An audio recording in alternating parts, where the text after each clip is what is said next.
Chers amis, bonjour. Pour ce 14e jour de confinement, nous sommes rentrés hier dans le temps de la Passion. Les croix sont voilées et l'Église est en période de deuil qui correspond bien au confinement et à tout ce que les évêques demandent, de supprimer toutes les messes et tout ça. C'est vraiment très très triste. Donc on comprend parfaitement ce temps de la Passion.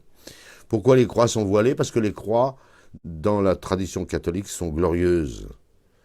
Ce n'est pas l'ignominie de la passion du Christ. Dans une croix, c'est le triomphe de Jésus-Christ. C'est vraiment le trône de sa gloire, la croix de Jésus-Christ. Et comme elles étaient généralement très ornées, très pleines de bijoux, d'or, etc., alors, pendant ce temps de la Passion, paradoxalement, on voile les croix qui sont glorieuses. La croix est glorieuse. Et c'est pourquoi on la voile. Difficile à comprendre, mais ça a l'air paradoxal, mais c'est tout à fait logique. Et on ne veut voir que la souffrance du Christ. Or, dans une croix, dans un crucifix, il n'y a pas que la souffrance du Christ, il y a son triomphe sur la mort, sur le péché et pour le rachat de nos âmes. La liturgie d'aujourd'hui, donc lundi du dimanche de la Passion, il y a deux dimanches de la Passion. Celui d'hier, le premier dimanche de la Passion, puis celui des Rameaux, qui est le deuxième dimanche de la Passion, avant Pâques, bien sûr. Nous avons deux textes aujourd'hui, lundi, l'histoire du prophète Jonas. Et ça, c'est très intéressant, vous allez voir. Et puis ensuite, une altercation entre notre Seigneur, et d'une part, et les pharisiens et les sadducéens. C'est les premiers escarmouches, ce sont les premières escarmouches entre le Seigneur et les pharisiens et les sadducéens. Après, ce sera beaucoup plus violent. Le texte d'hier, par exemple, du premier dimanche de la Passion, était très violent, très très violent, hein, où ils accusent notre Seigneur d'être possédé d'un démon. C'est ce qui est le péché contre le Saint-Esprit, leur dira Jésus, qui est remis ni dans ce monde, ni dans l'autre. Voilà. Dans le texte de l'Ancien Testament, nous avons l'histoire de Jonas. Alors on me dirait, mais pourquoi? Que vient faire la Jonas tout d'un coup comme ça? Et évidemment que c'est pas un hasard. Jonas arrive. Qu'est-ce que c'est que ce livre de Jonas, avant d'en voir les applications évangéliques? C'est un tout petit livre, un des plus petits de la Sainte Écriture, si on écarte l'épître à Philémon, de Saint Paul à Philémon. C'est un des plus courts. Il fait 2 pages. Seulement, il est très important. Très important d'abord par le contenu, ça amuse beaucoup les enfants, et puis très important parce que son contenu a une application dans l'Évangile qui est décisive. L'histoire, en quoi consiste ce livre de Jonas? Premièrement, Dieu apparaît à Jonas en Israël et lui demande de partir immédiatement pour Ninive, complètement au nord-est, et parce que Ninive est dans le péché jusqu'au cou, et tous ses habitants, le roi, tout le monde, et Jonas est patenté, est envoyé en mission par Yahvé pour aller convertir Ninive. Ninive est une ville considérable, il faut 3 jours de marche à pied pour la traverser, nous dit l'Écriture. C'est la capitale des Assyriens, et qui existe toujours, enfin maintenant c'est un désert et des ruines, mais ça a été une ville florissante. Et un des 2 empires qui se sont partagés les incursions en Israël, Assyrie au nord-est et Babylonie au sud-est. Jonas n'est pas d'accord. Jonas n'est pas d'accord avec Yahvé. Hein. Lui, c'est un prophète, et il fait comme tous les autres prophètes, il prêche pour Israël, en Israël. Il n'est pas tenté pour... voilà. Qu'est-ce qu'il fait notre Jonas? C'est curieux, ce prophète Jonas, dont la première chose qu'on nous dit, c'est qu'il ne fait pas le travail que Yahvé lui a demandé. Il va sur la côte, la mer Méditerranée, il attrape le premier bateau et il fiche le camp complètement à l'ouest, direction Tarsis. Bon, on n'a jamais su où était Tarsis. En tous les cas, une chose est sûre, c'est que Tarsis est du côté de la mer Méditerranée, et probablement très loin. Est-ce en Crète, est-ce en Sicile, est-ce en Espagne? Certains le disent, on ne sait pas où est Tarsis. Mais en tous les cas, c'est sur la mer et tout à fait à l'ouest. Autrement dit, Jonas, notre sympathique Jonas, le Seigneur lui demande d'aller à Ninive, nord-est carrément, et il part au sud-ouest carrément. Voilà. Que fait Jonas quand il n'est pas content? Je vous signale entre parenthèses l'excellent livre de l'abbé de Tanoir, mon confrère de l'IBP, sur Jonas. Vous allez vous régaler, c'est 120 pages, et je pense qu'on n'a jamais écrit aussi bien sur Jonas. Je ferme cette parenthèse, mais achetez ce livre de l'abbé de Tanoir, est vraiment excellent. Et donc, Jonas part. Qu'a fait Jonas? Quand il n'est pas content, il dort. Ça, c'est une deuxième chose. Jonas, un, prophète de Yahvé, qui fait le contraire de ce qu'on lui demande, et deux, quand il déprime, parce que ne pas faire ce que Yahvé demande pour un prophète, dont c'est le métier, hein, ben il déprime. Ben c'est comme nous tous, hein, quand on ne fait pas du tout notre devoir d'État, les prêtres qui disent plus la messe, qui ne veulent pas confesser, ben ils vont déprimer, hein, ça c'est clair. Et ainsi de suite pour tous les autres. Un père de famille qui ne veut pas s'occuper de sa famille, ben il va déprimer. Alors le remède à la déprime, souvent, ben, c'est le sommeil. Comme ça, les soucis s'arrêtent pendant le sommeil. Vous dormez, voilà. Il est sur son bateau. Mais on n'échappe jamais à Yahvé. Jamais, jamais, jamais. C'est ce qu'il dira à la fin d'ailleurs. Il comprendra ça. Que, de manière, une fois que Yahvé vous a pris en main, il ne vous lâche plus. Bon. Alors, qu'est-ce qu'il fait? Ben, il dort au fond du bateau. Voilà. Je ne sais pas s'il a le mal de mer. Non, il n'a pas le mal de mer puisqu'il dort. Il dort. Voilà, pour fuir sa mauvaise conscience. Seulement, il y a une tempête énorme qui éclate sur la Méditerranée. Il peut y avoir des très violentes dans la Méditerranée. On croit que c'est un grand lac, tu parles. Oui, non, il y a des fois aussi violentes qu'au milieu de l'Atlantique. Et puis, tout le monde se demande, à cette époque, même si on n'est pas pour Yahvé, le Dieu unique d'Israël, on croit toujours, tous ces gens-là croient que s'il y a un malheur, c'est qu'il y a une cause du malheur. Et un responsable du malheur, pas seulement une cause physique. Voilà. Alors, tout le monde, le capitaine dit, on va bientôt tous mourir dans cette tempête épouvantable, des vagues de 20 mètres, etc. Il faut trouver la cause. Il y en a qu'un qui n'est pas là. C'est un peu comme les animaux malades de la peste. Hein, on réunit tout le monde. Il faut dévouer le pelé, le galeux. Hein. Il y en a un qui apporte la shkoumoun sur ce bateau. Et puis il y en a un qui ne participe pas au débat, c'est Jonas qui dort au fond de la cale. C'est extraordinaire ce livre de Jonas. Alors le capitaine va le chercher. Et puis Jonas sait très bien pourquoi il y a cette tempête. Il sait très bien pourquoi il y a cette tempête. Je vous passe les détails. Lisez ce livre de Jonas. Tempête apaisée. Le calme revient sur la Méditerranée. Et Jonas est avalé par un immense cétacé, qu'on appelle généralement la baleine, même si la baleine n'est pas nommée dans le livre de Jonas. Et puis la baleine ne peut pas avaler un homme parce qu'elle a des fanons. Enfin bref, je ne vais pas vous faire la possibilité scientifique grosse pour qu'il ne tue pas en avalant. Et il fait cette longue prière à Yahvé. Voilà. Et puis finalement, je vous passe la prière, sinon on n'y arrivera pas. Et puis finalement, il est recraché par ce cétacé, sain et sauf, et bien vivant. Et puis cette fois-ci, il a du plomb dans la cervelle, sur les bords de la Méditerranée. Et cette fois-ci, il n'est pas question pour Jonas de refaire le coup du bateau et de partir à l'ouest, alors qu'on lui demande de partir à l'est. Jonas prend son baluchon et fait les 1500 kilomètres qui le séparent de Ninive. Et il arrive dans Ninive.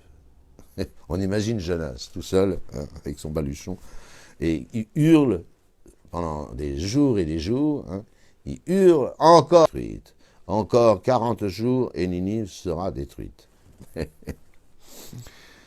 Ce que voyant, alors là c'est le miracle, c'est la grâce de Yahvé qui frappe Ninive, Ninive se convertit. Les habitants abandonnent leur mauvaise voie, etc.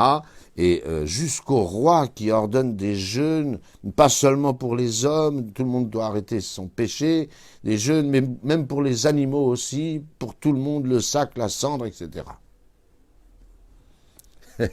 Et alors ça, c'est le plus amusant du livre de Jonas, c'est que Jonas s'adresse encore à Dieu. Hein. Il dit, mais ça, je voyais venir le coup. Ça, je voyais venir le coup. Hein. Je sais, moi, que vous êtes un Dieu, hein, tout-puissant et miséricordieux, capable de convertir Ninive, en un tournement, et que vous allez faire. Alors moi, je passe pour un rigolo. Je passe pour un fumiste. Vous comprenez? Je crie pendant des journées entières, encore 40 jours, et Ninive sera détruite. Et puis Yahvé change d'avis, pardonne à Ninive, tout le monde reprend le chemin du droit et de la justice, et moi, prophète de Yahvé, Jonas, je passe pour un crétin. Parce que j'ai prêché pendant 40. J'ai prêché pendant des journées une chose qui allait arriver, et puis qui n'est pas arrivée. Alors pour un prophète, c'est pas très fort. C'est extraordinaire. Que fait Jonas? Je vous l'ai déjà dit. Dès que c'est la déprime, il dort. On retrouve Jonas au pied des murailles de Ninive, complètement démoralisé. Complètement démoralisé. Il explique à Yahvé qu'il s'est fait vraiment ridiculiser devant tout le monde, etc. Alors Yahvé, très gentil, il fait pousser en une nuit pour un ricin, le fameux arbre qui donne l'huile de ricin, et pour abriter Jonas, pour qu'il ne soit pas trop maltraité par la violence du soleil. Puis le lendemain, le ricin est tout à fait desséché. Voilà. Alors Yahvé explique à Jonas que c'est exactement comme l'oracle sur Ninive. Yahvé fait ça, et puis il pardonne. Il pardonne, voilà. Et c'est là qu'on abandonne Jonas. On ne sait rien d'autre de Jonas. Il se rendort, déprimé, sous son ricin, mort. Voilà. Mais c'est un prophète de Yahvé. Vous dites, mais alors qu'est-ce que... Eh bien, voyez, notre Seigneur va utiliser par 2 fois ce signe de Jonas. Nous sommes rentrés dans le temps de la Passion. On a maintenant, on a les yeux fixés sur le mystère de la rédemption. On va suivre Jésus, j'allais dire à la minute, jusqu'à Pâques. Et l'altercation monte. Et dans ces premières altercations, entre les pharisiens et les sadducéens groupés, parce que dans le mal, on se groupe. Ils se détestaient, les pharisiens et les sadducéens. Mais dans le mal, c'est comme ça qu'on coalise les gens. C'est dans le mal. Eh bien, ils vont chercher des noises de plus en plus grandes. Et les premières altercations, c'est les chapitres 7, 8 et suivants de Saint Jean. C'est lui qui raconte, bien sûr, ces discussions interminables, etc. À un moment donné, les pharisiens et les sadducéens demandent un miracle. C'est très intéressant, ça. Qu'est-ce que ça veut dire? Ça veut dire que Jésus n'a jamais fait de miracle pour ces gens-là. N'en a pas fait et n'a pas voulu en faire. Alors ça, c'est très important à comprendre dans l'Évangile. Jésus fait d'innombrables miracles, mais pour des petites gens, des infirmes, des boiteux, des estropiés, des sourds, des aveugles, et il prêche, voilà, il enseigne la vérité au petit peuple. Il le dira un jour, il remerciera son Père d'avoir révélé les mystères du royaume des cieux aux petits, et voilà, mais pas aux savants. Pas aux savants. C'est capital. Alors, les miracles de Jésus, les pharisiens et les sadducéens les apprennent par les autres. Jésus n'a pas fait de miracles pour les pharisiens, et pour les publicains, oui.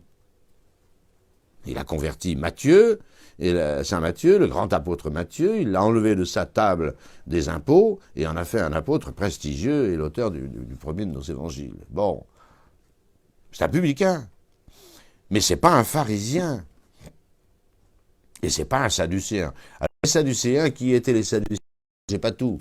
Les pharisiens, c'est une école de théologie, où il y a eu des noms prestigieux, dont celui qui est connu dans les Saintes Écritures, c'est Gamaliel, le professeur de Saint Paul lui-même. Et voilà, c'est une secte théologique, qui ne manquait pas d'ailleurs sur le dogme n'est pas trop mauvaise, corrompue par l'hypocrisie, mais sur le dogme, ils gardent les vrais dogmes d'Israël.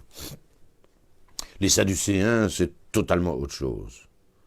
C'est des sédévacantistes de l'époque, c'est-à-dire qu'ils pensent que les vrais prêtres d'Israël, hein, ce sont les descendants de Sadoc, et certainement pas toute la clique mise en place au cours des siècles par les querelles, les divisions.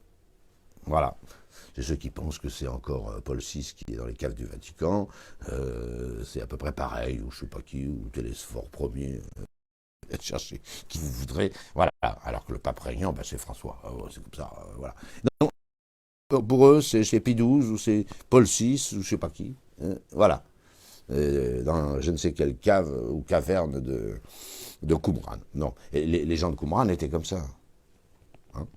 Et ça, résultat, quand vous n'avez plus la lumière du magistère authentique, vous tombez dans toutes les hérésies. Les Sadducéens sont matérialistes. Voilà. Ils ne croient pas à la résurrection. Plusieurs fois, l'Évangile nous le dit. Alors, vous comprenez que quand on est en Israël et qu'on ne croit pas à la résurrection ou à l'éternité des âmes, on n'a plus grand-chose à voir avec Israël. C'est clair. Voilà. Ce que les pharisiens ne faisaient pas. Seulement, ils se disputaient sans arrêt, les pharisiens et les sadducéens, mais quand il s'agit d'attaquer un ennemi commun, Jésus de Nazareth, alors ils sont ensemble. Et comme ils constatent que Jésus ne leur fait jamais de miracle pour eux, ils apprennent toujours les miracles par les journaux et par le net. Ils demandent un miracle pour eux, qu'ils le voient là de leurs yeux, sous leurs yeux. Parce que Jésus ne fait de miracles que pour le peuple, les petits, les estropiés, les boiteux, et les pauvres, les pécheurs, et les pécheurs, et les pécheurs, et les pécheurs. Voilà. Mais pas tous ces savants qui interdisent à Jésus de guérir le jour de sabbat, qui se scandalisent toutes les 5 minutes, qui jouent de la trompette à chaque fois qu'ils jeûnent. Ça, pour ces gens-là, Jésus n'a pas fait de miracle. Et c'est très bien comme ça. C'est très bien comme ça. Alors ils demandent, faites-nous un miracle, à nous. Faites-nous un signe ou un miracle, c'est pareil. Voilà, vous comprenez la mentalité. Ils apprennent toujours les miracles de Jésus, innombrables, ils l'apprennent par la bande. Et généralement, la seule chose qu'ils voient, c'est que c'est encore un sabbat. Bon. Jésus, et donc, vous voyez, regroupement des pharisiens et des sadducéens pour demander à Jésus un signe, un miracle, pour eux, à domicile. Voilà. Jésus n'a jamais voulu et a toujours refusé. Et on a 2 fois cette même question qui est posée dans l'Évangile, et on va voir la deuxième question, parce qu'il y a une réponse somptueuse que je livrerai à votre méditation. Nous avons d'abord Saint Matthieu, chapitre 16, verset 1. « Et s'approchant les pharisiens et les sadducéens, lui demandèrent pour l'éprouver de leur montrer un signe venant du ciel. » Ils veulent un petit miracle pour eux, tranquille, sous leurs yeux. Voilà. Jésus répondant leur dit, « Cette génération mauvaise et adultère cherche un signe, il ne lui sera donné de signe que le signe de Jonas. Vous n'aurez qu'un seul signe, celui de Jonas. » Je lis le deuxième. Et ensuite, il les quitte et s'embarque pour gagner l'autre rive du lac. Ça se passe en Galilée. Et puis, nous avons une deuxième aventure, toujours pareille. Où est-ce que je l'ai mise on va la retrouver. Une deuxième aventure, il faut que je la retrouve parce que c'est celle-là la plus importante. Bon, ben, mon petit papier a volé.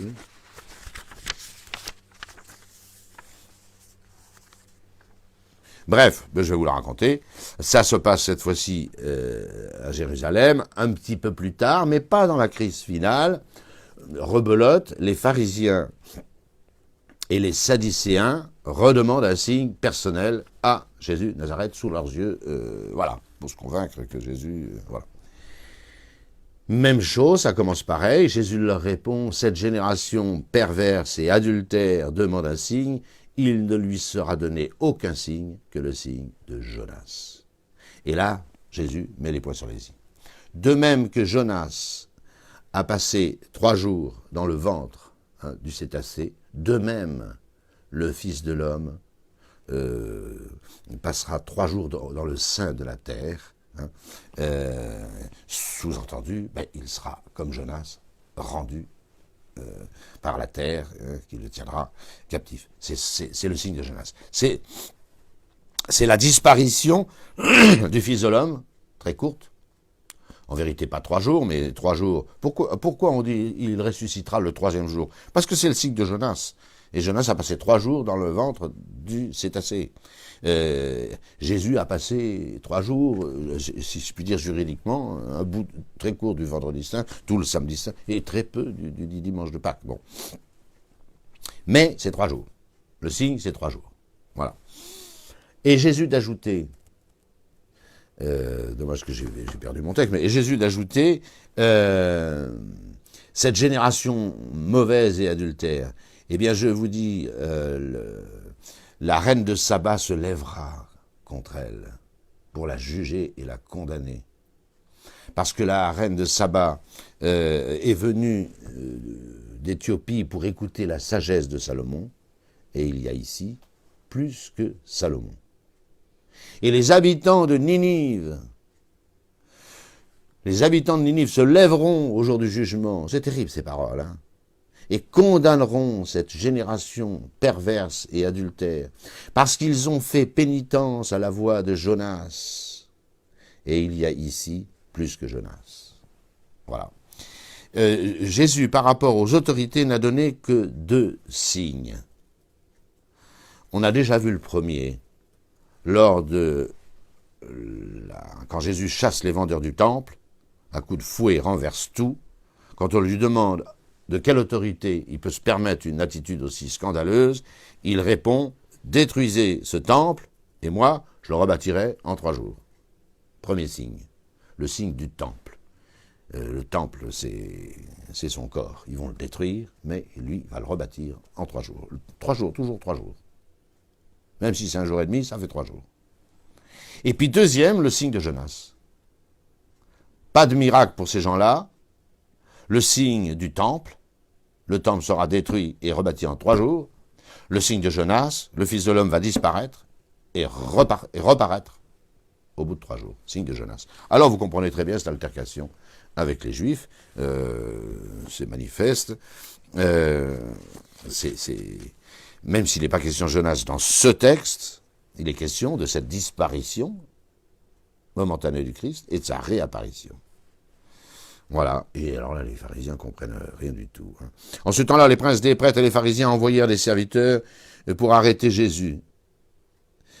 Et Jésus leur dit, « Je suis encore avec vous pour un peu de temps, puis je m'en vais vers celui qui m'a envoyé. Vous me chercherez et vous ne me trouverez pas, et où je suis, vous ne pouvez venir. » Sur quoi les Juifs se dirent entre eux, « Où ira-t-il donc, que nous ne le trouverons plus?